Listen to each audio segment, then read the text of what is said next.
Log on to our website at dialectradio.co.uk to find out more.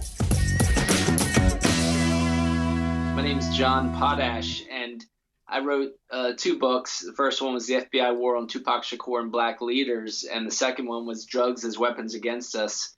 And the subtitle is long, but it's basically the CIA War on Musicians and Activists. And I made 2 films based on each book. And the second film is now streaming on Amazon Prime Video.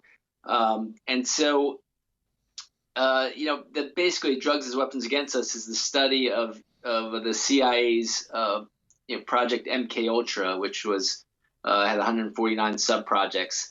And it overlaps the theme of this book, Chaos, Charles Manson, the CIA. Okay, before we go on to look at this most recent book by Tom O'Neill, can you just, in a nutshell, explain what was the link between drugs and the CIA, the American Intelligence Service? Why were they so interested?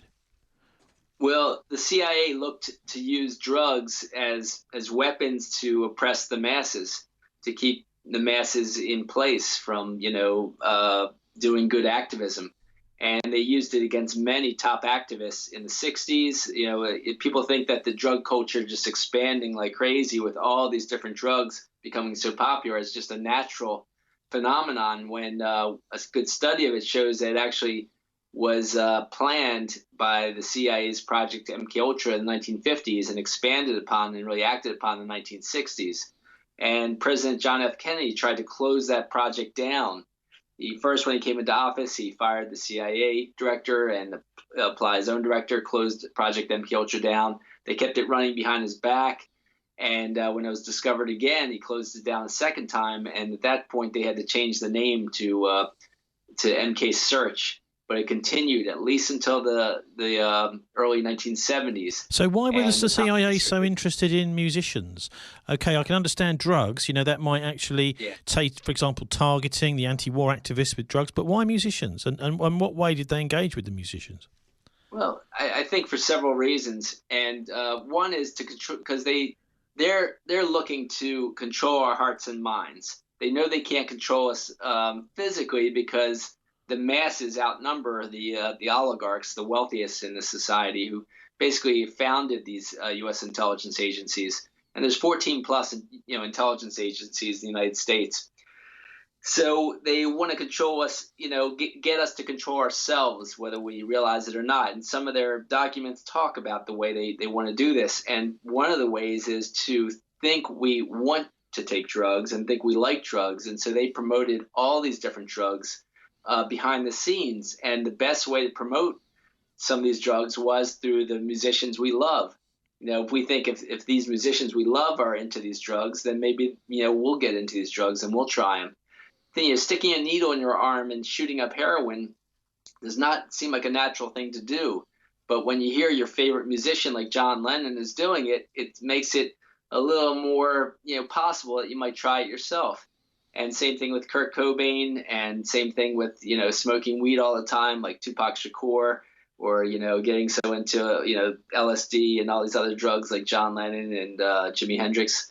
But the hidden history behind these musicians is the fact that they were giving all these drugs up before their deaths.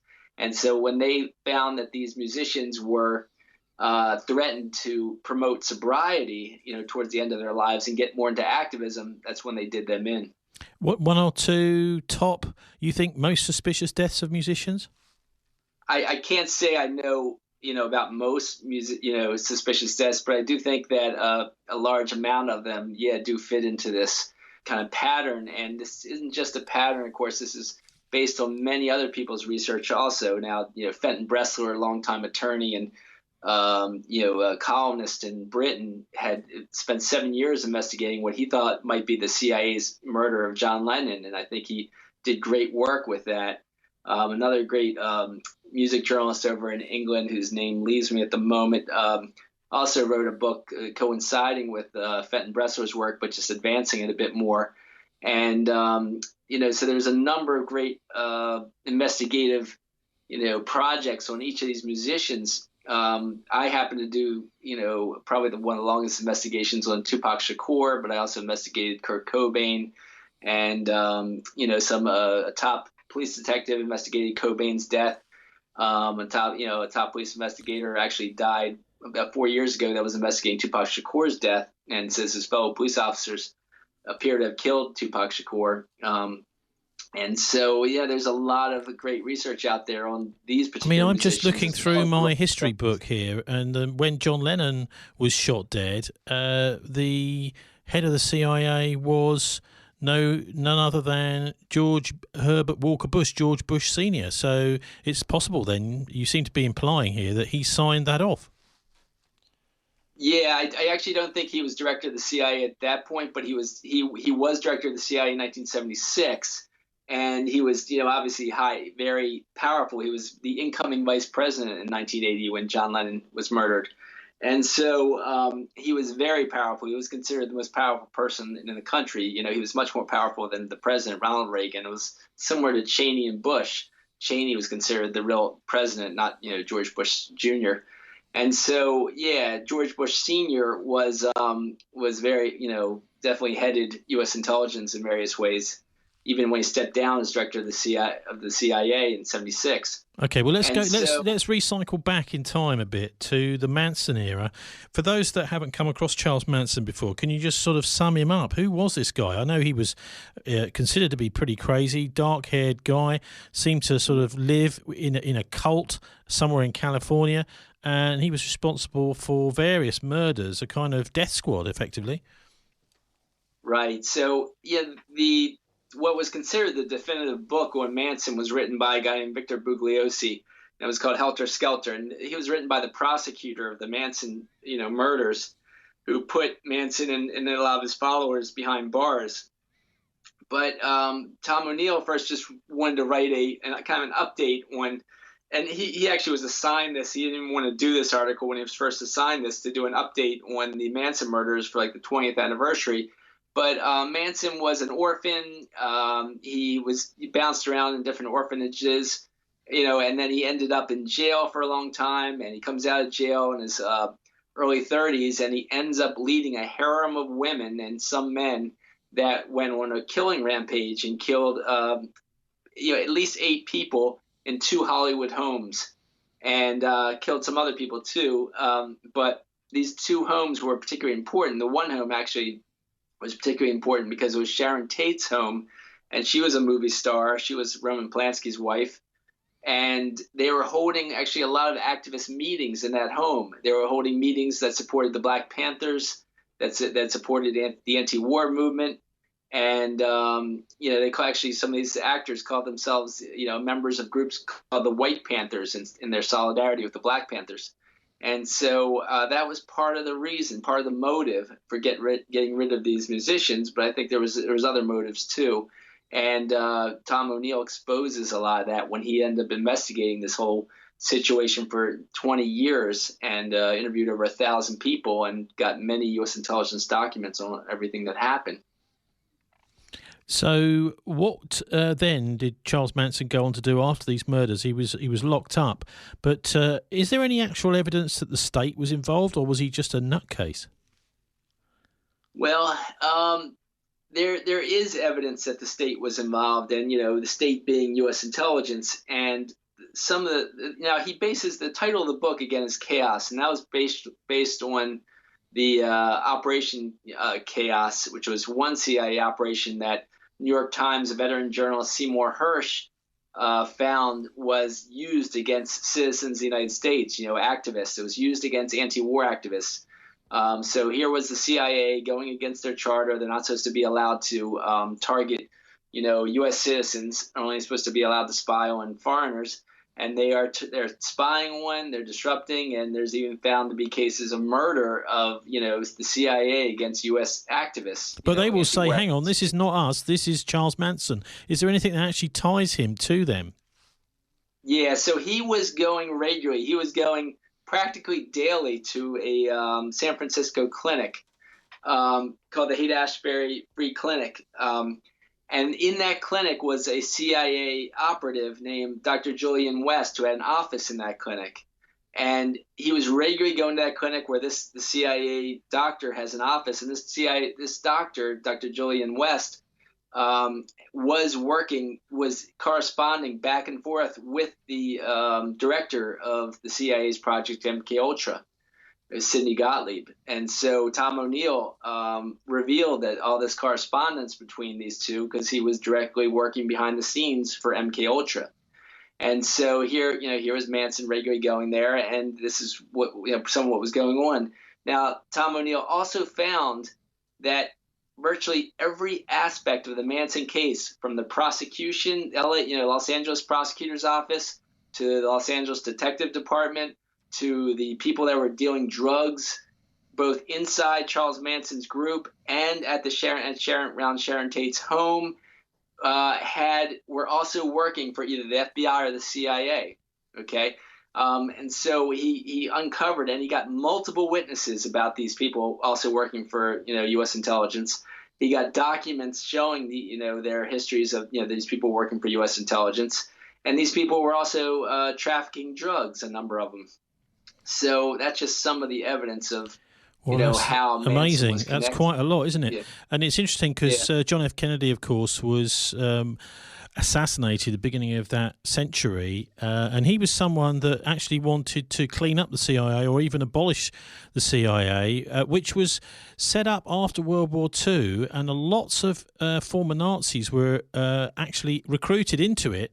One does wonder if this is really a completely rogue organisation that probably isn't achieving anything positive, but it's a place for really genocidal criminals to hide. No doubt.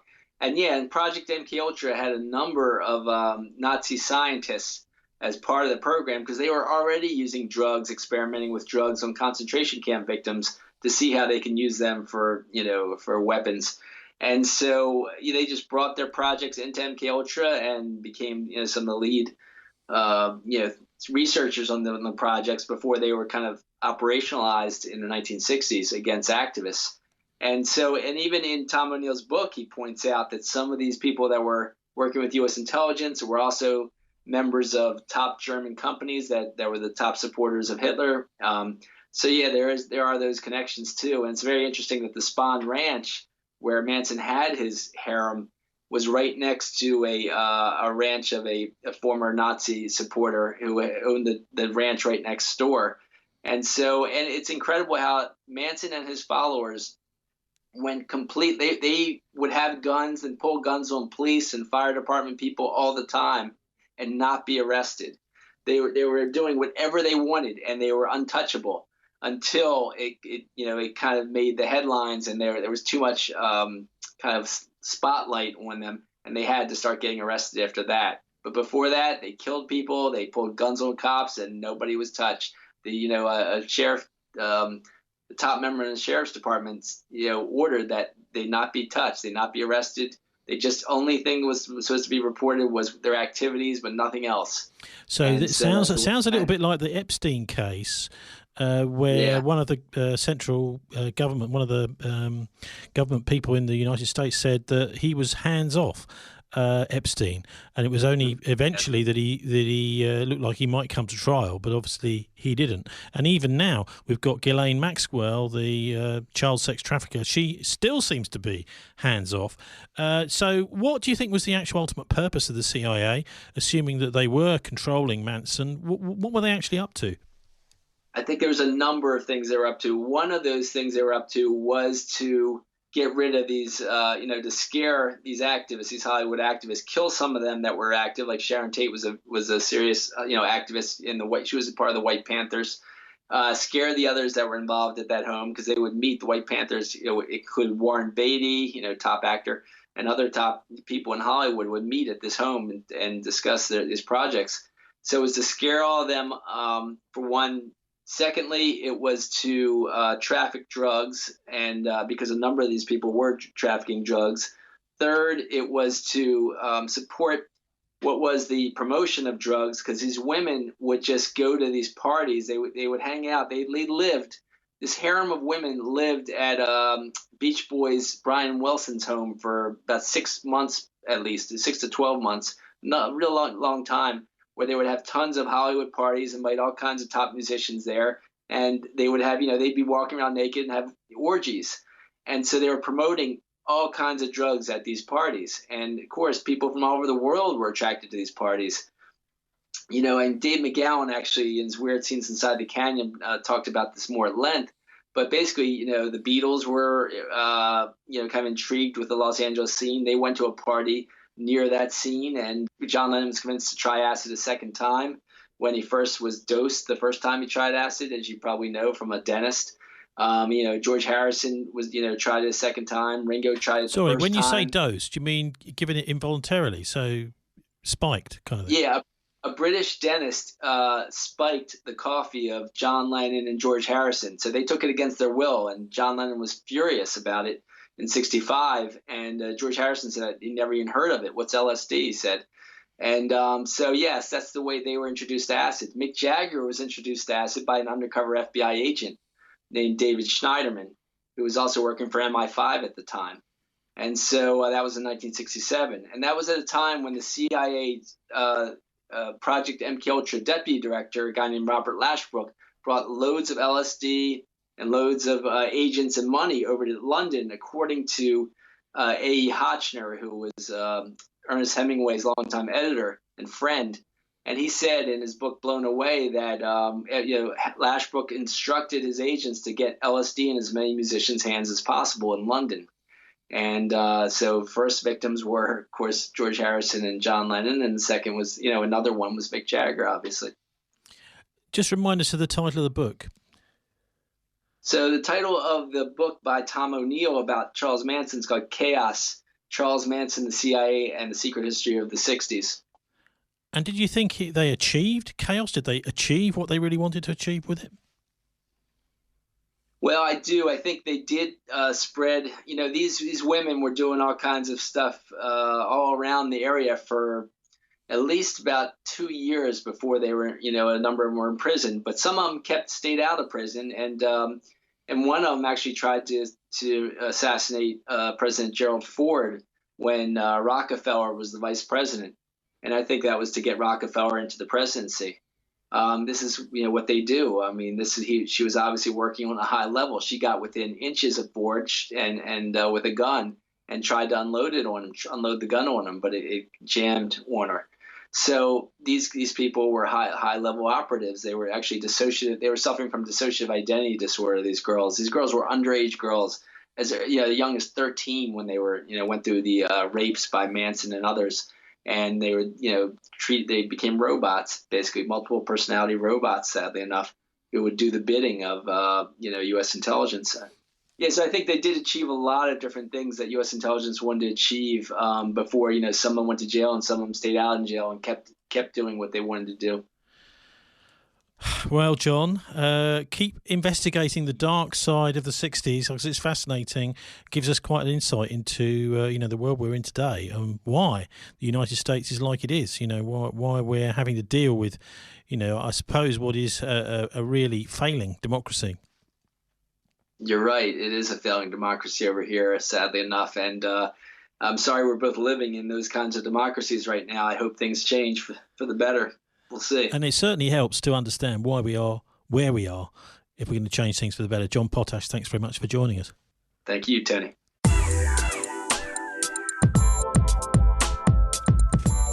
You're listening to dialectradio.co.uk, your local community radio run by volunteers. Log on to our website at dialectradio.co.uk to find out more.